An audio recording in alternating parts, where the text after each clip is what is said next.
Hello everyone, তো আমরা রিসর্টে এসে ফ্রেশ হয়ে তারপর আমরা আবার রেডি হয়ে গেছিলাম। কারণ দেখো, একদিনের জন্য এসেছি, বেরোতে তো হবেই, ঘুরতে তো হবে। আর আমরা তো সকাল থেকে রিসর্টটাই ঘুরিনি।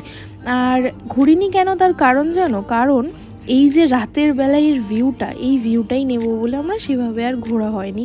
তো দেখতেই পাচ্ছ এত সুন্দর লাগছে, মানে পুরো ফেয়ারি টেল মনে হচ্ছে। আর চারিদিকে তখনও বোটিং হচ্ছে। অ্যাকচুয়ালি না, এটা উইন্টার ছিল, তো সেই জন্য সন্ধ্যাটা অনেক তাড়াতাড়ি হয়ে গেছিলো।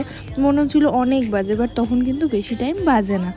যাই হোক, চলো আমরাও ঘুরে ঘুরে দেখি। আমি তো ভীষণ এক্সাইটেড ছিলাম, এত ভালো লাগছিল যেটা আমি মুখে বলে বোঝাতে পারবো। তো আমরা তো চলে এসেছি, এই আইল্যান্ড টাইপের করা ছিল এই জায়গাগুলোতে। তো এবার চলো তোমাদেরকে আমি পুরোটা দেখাই ভালো করে।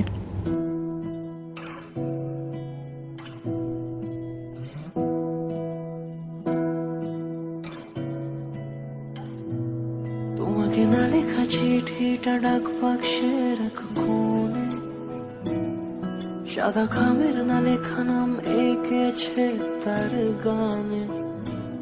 তোমাকে না লেখা চিঠিটা ডাক বাক্সের এক কোণে, সাদা খামের না লেখা নাম এঁকেছে তার গানে। সেই চিঠি যত লেখা থাকে একা একা, সেই গানের না শোনা সুর আঁকা একা একা, ছুঁয়ে যায় তবু কখন এসে।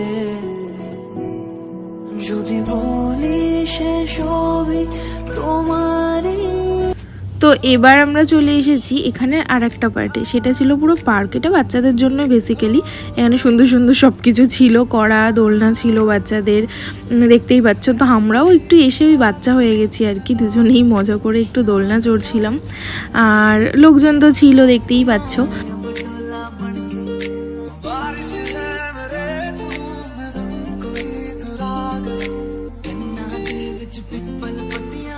তারপর চলে এলাম পকোড়া অ্যান্ড কফি খেতে। তারপর দেখো, এই করতে করতে লাইট অফ হয়ে গেছিলো, কারণ এখানে রাতে একটা টাইমিং থাকে। তো আমরা তারপর যাচ্ছিলাম রুমের দিকে, কারণ কেউই আর ছিল না। আর দেখো, এই জায়গাটা এখনই কত সুন্দর ছিল, আবার এক্ষুনি কেমন হয়ে গেল, তাই না? তো যাই হোক, রুমে যাচ্ছি। রুমে যাওয়ার পর ফ্রেশ হব, কিন্তু মন চাইছিল আরও কিছুক্ষণ থাকতে। যাই হোক, কিছু করার নেই। তারপরে আমরা চলে গেলাম ডিনার অর্ডার দিয়ে। ডিনার তো রুমেই করেছিলাম, আর চিকেন ছিল আর রাইস। তারপর মুভি দেখছিলাম। মুভি দেখতে দেখতে ছিল কোল্ড ড্রিঙ্কস অ্যান্ড চিপস।